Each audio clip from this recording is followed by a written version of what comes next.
agent does work on your behalf, proactive, repeated, and much more like a teammate. But if I see one more demo that's like, Every my demo. AI agent can book a table for me at a restaurant, I'm gonna tear my eyes out. The most important thing you need to think about is the trigger. How is the AI gonna know it start doing work on its behalf? And then you stick that into a prompt, and that's pretty much all there is to it. Hot take, workflows are better than agents in almost all situations. If you have thousands of users signing up for your product, qualify them and look up their background and send them a personalized email, you better create an AI agent for that. The juice has to be worth the squeeze. Can you talk through how a business can figure out what their first agent should be in as much detail as possible? Yes. First, I want to clarify what I mean by agent. And I think the best way to describe what an agent is to contrast it against two other kinds of AI tools that we're all using. So first, everyone listening to this has used a chatbot like ChatGPT or Gemini or Claude. You go to a website and you type a synchronous text-based conversation. We know what this is good for. It's good for research. It's good for interactive thought partnership. It's good for critiquing writing, etc. That's a chatbot. The second modality that most of us are using, maybe not everyone yet, but we all will be soon, is a copilot. You know you're in a copilot experience if the main, say, 80% of the screen is an artifact that you're creating, like a document or a slide deck or some code. And then there's a copilot, could be natural language or could be inline, that uses AI to help you create that artifact. So Cursor, of course, is the famous copilot that helps you write code. Gamma is a copilot that helps you create slide decks, etc. And these tools are amazing. I don't mean to undersell them, but they're still fundamentally productivity tools in the traditional paradigm. I go visit an app or a website. I clickety-clack type on my keyboard. I do work in that place. And yes, AI can enhance the work I can do by giving me more capabilities and making me go faster, but it's still fundamentally a traditional productivity tool. An agent, on the other hand, does work on your behalf automatically on its own. It's proactive. It wakes up on its own and knows when to do work. It's integrated deeply into your tools, so it can write emails on your behalf. It can update calendar events on your behalf. It can write documents on your behalf. It can update blog posts on your behalf. And it does that work repeatedly over time and gets better. And so when you think about an agent as a proactive, integrated, repeated, autonomous system that is not a place to do work, but a doer of work, to me, the mental model for that is much less like a traditional productivity tool and much more like a teammate that I would have on my team. And so back to your question of how do you help people figure out the first agent that they would build? Think about who you would hire if you had infinite budget. Would you hire a virtual assistant? Would you hire a marketing contractor? Would you hire an ad agency? Do you have job recs open on your team right now in recruiting, in sales, in marketing support? What is the job description? What are the responsibilities of those tasks? And before immediately just throwing out a job description and hiring someone additional to your team, think hard about, could the AI agent do that task? So for example, if you're considering hiring an in-person assistant or a virtual assistant, and you write down that job description, brief me before my meetings, automatically draft follow-ups, automatically remind guests to RSVP, automatically triage my email to identify the most important and urgent things, you can build AI agents for all four of those use cases today. So that's the mental model I always have our customers start with, which is like, imagine you could hire a person. What would their job description? What would their responsibilities be? Of course, the AI agent can't do everything. The AI agent is not going to take your client out to an in-person lunch, but a lot of the things that can happen just in our tools and in the arena of knowledge work, an AI agent can do. And so that's been the mental model that has, I think, really unlocked the potential for lots of our customers. And is it fair to say that if you're thinking about all of those different tasks, but you're not sure where the technology is today, the best way to think about it is like, what's something that the instructions would be very specific and short, and I could expect the same outcome from that person without having to overly think about it? Exactly. I think the most important thing you need to think about is the trigger. How is the AI going to know it start doing work on its behalf? Is it going to trigger when a new email comes in? Is it going to trigger when a new calendar event is created? Is it going to trigger when a new lead signs up on our website? Is it going to trigger when our competitor launches something, etc.? Once you have the trigger, then you have to figure out, what are you going to have the AI agent do based on that trigger? Is it going to respond to the email? Is it going to send you a briefing for the calendar event? Is it going to write you an analysis of your competitor's launch? And then you stick that into a prompt, and that's pretty much all there is to it. Like, when should the AI wake up and do its work? What instructions do you want to give it to do its job? And that gets you, 90% of the way to something useful. Then there's, of course, tuning and testing and human in the loop, which we can talk about. But the reason I like the human metaphor again is the human teammate metaphor is you don't want to use an agent for infrequent or one off tasks. Like, let's say you're planning a trip with your family next summer. That is not an appropriate use case for an agent. You don't need it to be proactive. You don't need it to be repeated. That's a chatbot use case. Just go to ChatGPT and tell it where your family wants to go, and it'll give you some suggestions. That's a big, because there's so much hype around AI agents. I've seen a lot of people trying to use AI agents as a hammer for every nail, and Mm. it's not appropriate for every nail. If you want to plan a trip, use a chatbot. If you want to make a slide deck once, use Gamma. What you want to use an agent for is something that happens frequently, repeatedly over time, and you want a teammate to do that work proactively. Yeah, absolutely. I think it's interesting you said travel because that's what everyone seems to demo. And every time I see that, I'm like, I would never do that because there's so much nuance. Like, I just, I I like just, certain types of hotels. My kids need this. Like, there's a million things when you're planning travel that it's not easy to set those yeah, instructions. I find that use case so funny because on the one hand, yes, chatbots can be helpful for travel, letting you know kind of what options exist or what to consider. But if I see one more demo that's like, Every my demo. AI agent can book a table for me at a restaurant, I'm going to tear my eyes out because why would I have an AI agent spend 4 minutes doing something with 30% accuracy that's 2 clicks? This is something I always tell our customers. Like, when you're setting up an agent, the juice has to be worth the squeeze. If you Yeah. book one table for a monthly date night, just go to open table and click the buttons. Like, that is not a good use of an AI agent. On the other hand, if you have thousands of users signing up for your product every single week and you need to qualify them and look up their background and send them a personalized email, you better create an AI agent for that because that's going to be hundreds of hours of work that a human would have to do. That's when it's worth it. And how do you figure out like when human in the loop is important? Like when do you trust agents without humans and where do you feel that they're still needed in the loop? Every task, there are two axes you need to think about. Number one, how good is AI at this task? And number two, how high stakes is the task? If AI is very good and the task is low stakes, you don't need a human in the loop. For example, I have a bunch of AI agents that do content and competitive research for me. For example, I have one AI agent that every week looks at what people are saying about our competitors on Reddit. AI is amazing at it, and it's low stakes. If it gets the competitive research report wrong, it's an internal only artifact. Like, it's okay if it's not the perfect report. So I do not need a human in the loop for that. On the other hand, if content is ever going to be posted on my public LinkedIn profile, if an email is ever going to be sent to a customer, I consider those high stakes interactions. And so I always include a human in the loop.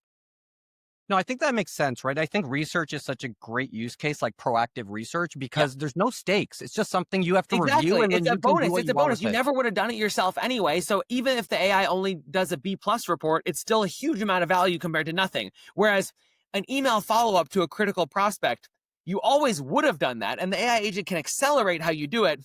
But I personally would never feel comfortable fully sending an email to a high stakes client without a human in the loop review. Now, So I but think that, there's nuances here because we write a bunch of different social media posts. Some of them are original posts, some of them are research based posts, some of them are repurposed posts.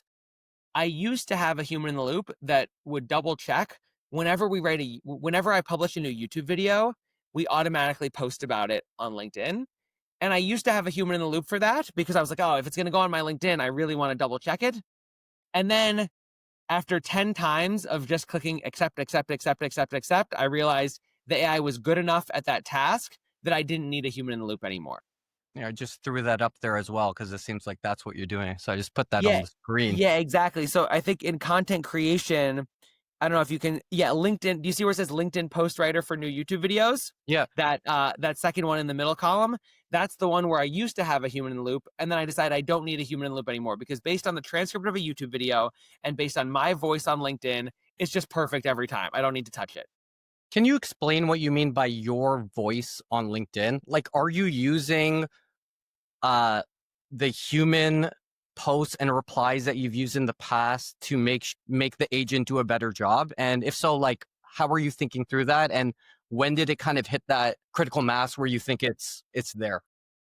So a year or two ago, all the rage was about prompt engineering. Prompt engineer. Write this 500-word prompt of explaining your writing style. And in my experience, prompt engineering is much less important than data and context engineering. So in all of these use cases that you see on screen now, you would be shocked at how simple these prompts are. They're often like 1 line or 2 line prompts. Like literally for that YouTube post one, it is literally given a YouTube video, please write a LinkedIn post. That's the whole prompt. Now, critically, I have to give it a little bit of context, which is 3 good posts I've done in the past. That's That's it, all it huh? took. I Okay. give it 3 good posts I've done in the past. In some cases, just one. But in this case, I think I have 3 good posts I've done in the past. I say, write a new LinkedIn post for this YouTube video. Here's 3 examples of good posts I've done in the past. Go. And it's perfect. That's interesting. Okay. So you are so for example, you would be using this influencer analyzer to maybe see what other people are posting about, what the trends are. For example, you figure out where it's a good fit for you to post, and then you would get your agent to develop a post on it. Um, Yeah, so I actually don't use the agent for post writing in that particular use case. okay. I just use the agent for content research. Because for me, the hardest part about posting is figuring out what topic to write about. Once I know a topic, the whole point is that I'm going to share some unique insight or anecdote or something that's unique to me that's going to be resonant, but I often don't know what topic to choose. So I have a bunch of AI agents that do content research for me in various ways. They look at which posts are trending on LinkedIn. They look at which posts are trending on Reddit. They look at which posts are trending on X. So, for example, a couple weeks ago, one of my content research agents found me a really popular post on the N8N subreddit about this person who had built their own super complicated personal assistant using N8N and had tons of upvotes on Reddit, which means the topic was resonant. But then I looked at the post and I was like, there's no way that works. Like it's way too complicated, like it's way over engineered. Let me make a version of that post for myself that shows my actual executive assistant, which instead of having this like 500 node N diagram is just, 10 individual relay.app workflows, each of which is super understandable. And so I still had to create the unique visual. I had to still write the post because it was personal to me, but I got the idea and I knew that post would perform well on LinkedIn because I could already tell based on the reception on Reddit that people cared about that topic. Okay. Yeah, that makes sense. And how do you think creators should be using agents right now? So I'm just gonna give you some hypothetical person, right? So they make YouTube content. They have a good audience. They make like long videos. They use something like Opus for shorts, and that's about all they're doing. Like, what are the maybe high leverage things they could be doing to either expand on YouTube or on other platforms? Here are the 3 opportunities that I'm most excited about. Number one, content research. The best YouTubers are very good at this, right? Like in every niche, they're constantly looking at other creators. They're seeing which videos are performing well, and they're doing their own versions of those videos. So content research is critical, and it's really hard to have time to watch 1,000 YouTube videos a day yourself, but your AI agent can. And so content research is number one.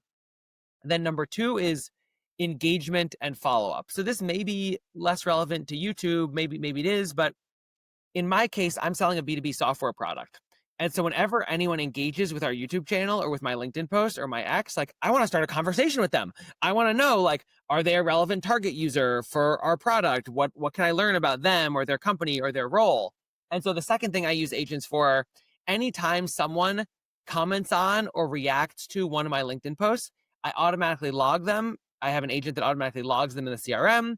It logs which post they reacted to, and it does some automatic AI enrichment and suggestions of whether that person should be a target user for us and what they might use the product for. That's number two. And then number three is content repurposing.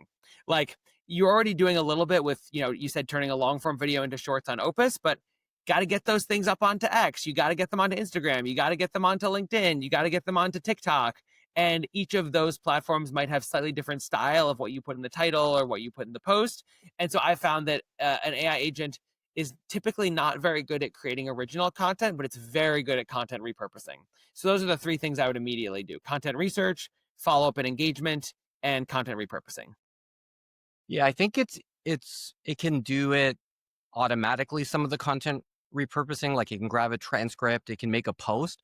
But I do think if it's something you're passionate about and you wrote the content, like you could probably add a couple of lines there and your unique purpose or how you see the discussion.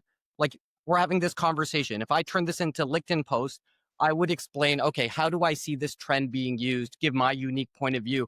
Because I Yes. think that's really important, especially depending on the platform. Like I think on X, for example, you can't get away with just doing AI posts. It won't get any Yeah, engagement, while and to be LinkedIn will clear, get more because of the when I say audience.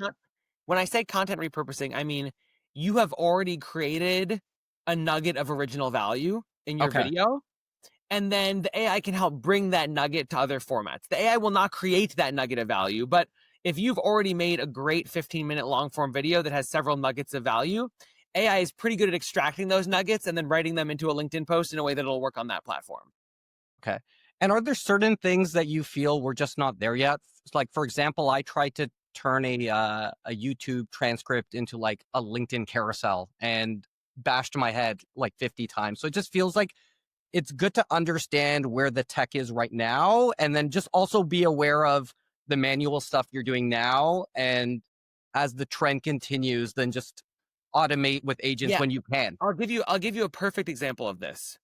For a long time, I told people that image generation is not ready to be useful for functional imagery. Like the image generation models were always really good at cinematic imagery, like look, there's a Viking ship going through a storm. Like it would be this amazing thing. But if you asked it to create a simple infographic, it would totally fail. It would spell things wrong. It would get the bars wrong, etc. So I said for a long time, like image generation is great for cinematic imagery, but it's not yet ready for functional imagery, posters, carousels, ads, etc. I think the newest Gemini 2.5 Flash model, Nano Banana, has been a material leap forward there. I've actually been able to use Nano Banana for some lightweight functional image creation, like webinar posters, but it's still probably not good enough for like an original 6-item carousel or an infographic. But that's an area where I bet when we have this conversation again a year from now, Yeah, AI it'll be image there. generation will have nailed those use cases. Another Yeah. thing that hasn't worked for me yet is digital twins. So I tried, I create a lot of tutorial videos, and I thought to myself, like, oh, wouldn't it be cool if I could just write a script of the tutorial video and then a digital twin would do the video and audio automatically?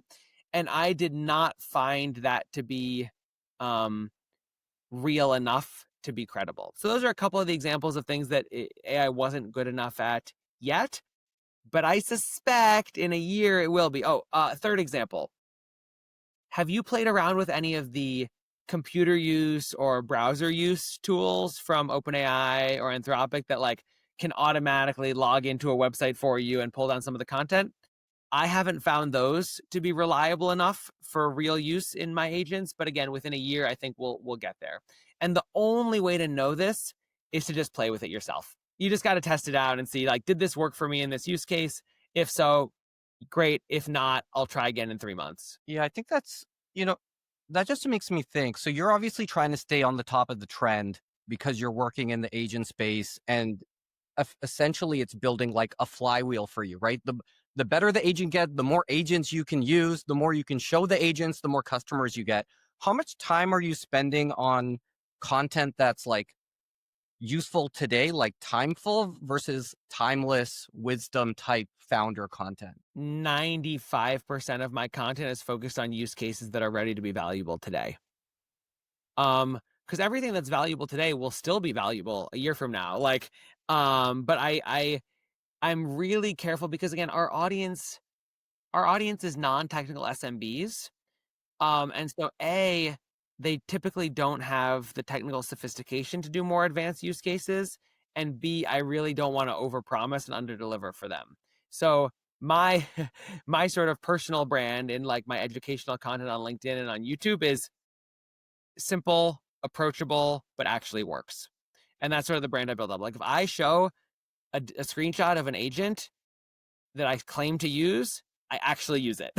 Like I don't want to create these like dubious quality, very complex agent diagrams that I'm skeptical anyone's actually using. So if you were to spend 2 hours with a founder of an SMB, let's say they're non-technical, how do you think you would be able to identify opportunities that maybe they couldn't? And then why would you be able to implement it better than them? Like I'm trying to understand maybe the gap in what someone technical can do who has product experience versus like I run this SMB for 20 years. Like where's the gap? What's the gap right now? Yeah, I think it's not a matter of coding, but there is a degree of structured thinking that comes from a computer science background that's really important because you need to be able to articulate, let's say you want to build an invoice management agent. You need to think, how do the invoices come in? Okay, they come in over email or via a web form. When the invoices come in, what is the knowledge base of categories that I want to use to perform the categorization? What is the prompt I'm going to use to do the categorization? Once they're categorized, where do they need to go? Do they need to go to QuickBooks or Zero or a spreadsheet? And so when I'm talking to these small businesses, my role is more as an interpreter, where they say, I want help managing my invoices. And then I ask them, well, tell me step by step exactly what is the process. And this way of thinking, first this happens, then this happens, then this happens, is very natural for process oriented people and for computer scientists.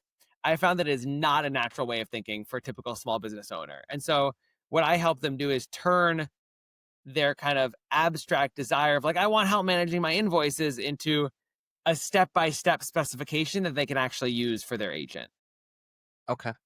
That makes sense. I'm going to move things in a bit of a different direction. So you've mentioned you learned from Notion to start with retention and depth of engagement first, and then move to activation and last top of funnel. Can you talk through how you did each step in as much detail as possible? Yeah, and this was also a learning from my first company where we had pretty good top of funnel through the app store, but terrible retention. And I don't want to run a business like that ever again, where you just have a leaky bucket that you're pushing people into. Um, one mistake that I've made in the past that I've seen other founders make is it can be easy to try to become reliant on data too early. Like, oh, here's our activation rate or here's our growth rate. And really, in the early days, when you're trying to make sure your service has value, you want to have really, really deep conversations with your actual customers. So like for the first 10 customers who signed up for Relay, I know everything about their business, everything about what they were trying to do, everything about where the product delivered value and didn't deliver value. And I made sure we got to the point where they loved the product before worrying about getting on to customer 15 or 20 or 100. I'm not sure how to balance this advice because, of course, startups are a game of growth and you always want to be growing, growing, growing, growing, growing. But the way I think about it is more startups are a game of leveling up. And the leveling up doesn't exactly match a growth curve. So for me, you level up when you get the first customer to pay for your thing. You level up when you have 10 that really love it. You level up again when you have 100 that really love it. And if you try to rush, I've seen a lot of people rush from 10 to 100 without the 10 really loving the thing because it's so tempting to be like, gotta grow, gotta grow, gotta grow, gotta grow. And so, or similarly, like, gotta get more top of funnel, gotta spend money on ads, gotta build top of Mhm. funnel, gotta spend more money on ads, or these are like common pitfalls I see people fall into. And so because I'm optimizing for a very long-term compounding business, we haven't spent any money on ads. We haven't done Amazing. any outbound. We haven't built up a professional services or forward deployed engineering organization. All of those things would have given us a much higher revenue number than we have right now, but because we haven't done any of those things, I'm confident that the business is on like a rock solid foundation because I really know who the customer is, what they're using it for, why they've chosen our product, why they can't really switch from our product to any other because it's unique. And so maybe this is going to be a weird thing to say, but here are my two things. Number one, anecdotes over data for surprisingly long anecdotes over data, maybe forever. Actually, I think there's this big myth that data driven is better than anecdotal. It's not been true in my experience. And the second thing that's true is rush when the time is right, but it's not. You don't always need to rush. Sometimes, like if you're just doing discovery calls, having 500 discovery calls as opposed to 20 discovery calls, if you're not actually digesting the insights from those discovery calls, is not obviously better. And so, uh, those are my two big lessons, like anecdotes over data, and then don't rush. Make sure you're building on a solid foundation before you go to the next step. I actually find this is a challenge a lot of second time founders make because the first time they didn't know as much. So they just tried things and they went for it. And now they feel like they know where everything can go wrong. So we almost optimize on data and like we don't just trust our intuition and our taste because it's less quantifiable, but we have the experience. So we should actually just trust that we have the taste and that we can iterate when we hear things. Yeah, totally. And I think there's a certain kind of person who looks for an unreasonable degree of certainty before making decisions. And we just don't have that luxury in startups. We have to decide based on very limited information and trust the fact that we can adapt quickly if we made the wrong decision. Absolutely. And I think that is probably one of the more important lessons is like all you can do is gather data quickly, make a decision, and just know that you can always change the decision. There's only a few decisions you can never change. Most decisions you can always roll back or you could always change your approach There's almost no decisions in a software startup that are unchangeable. Like, yeah, it's different if you're doing hardware and you've sent something out, a spec out to the manufacturer, but like if you're doing software, it is so easy to make changes. for sure. And you mentioned that you haven't really looked to expand outside of the kind of organic content stuff. I actually think you have a pretty large opportunity with things like trade shows in the physical world. I don't know if doing it yourself, but even having an affiliate and building a partner program there, I feel like if someone went to shows on your behalf and you gave them 30 or 50%, they would bring in a lot of business and it'd be like a good form of leverage for your business. I totally believe we could and we should someday. But right now, I really want to stay focused on what I think is going to be our long term winning strategy, which is we want to build the most intuitive and easiest to use agent building product for less technical audiences. Yeah, for sure. And 100% of my time and effort is going into that because if we go up market, if we go to trade shows, I worry that that would water down our ability to build the foundation. So this is what I mean by like I want, and maybe I'm wrong. Maybe there'll be another company with a slightly worse product that just dominates the go to market, and I end up telling you this was wrong.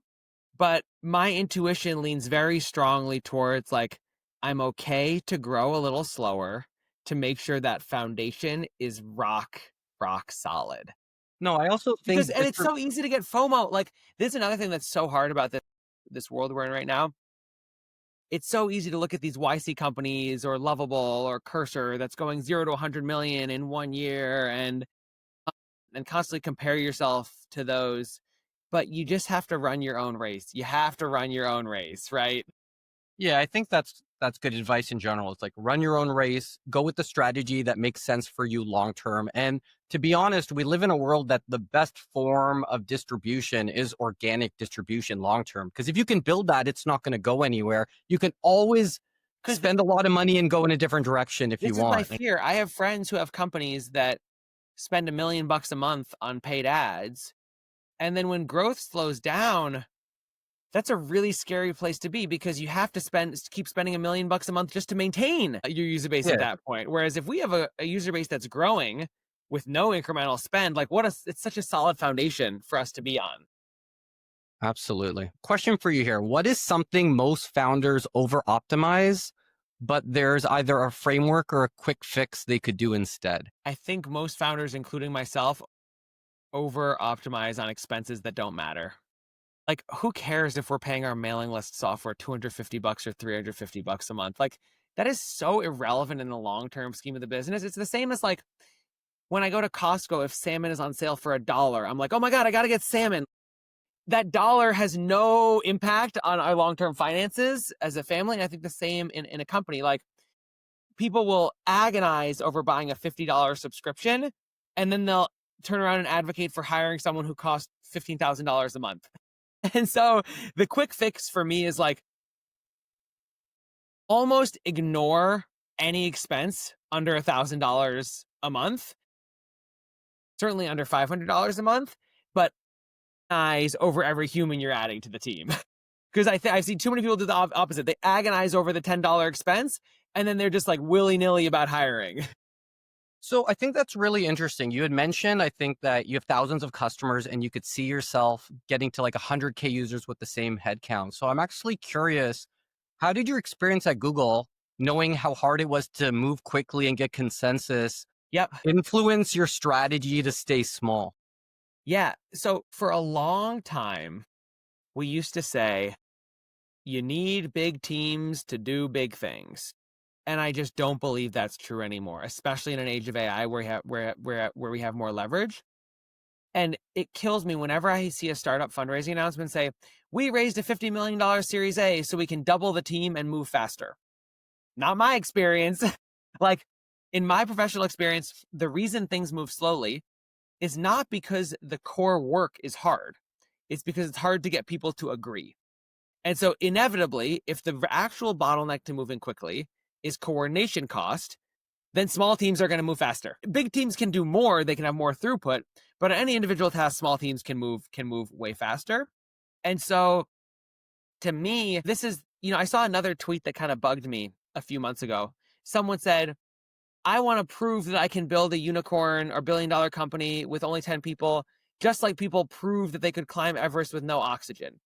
I think that's a stupid mentality. If you're climbing Everest, take oxygen. Like startups are hard enough. Like Y- you need every advantage you can get.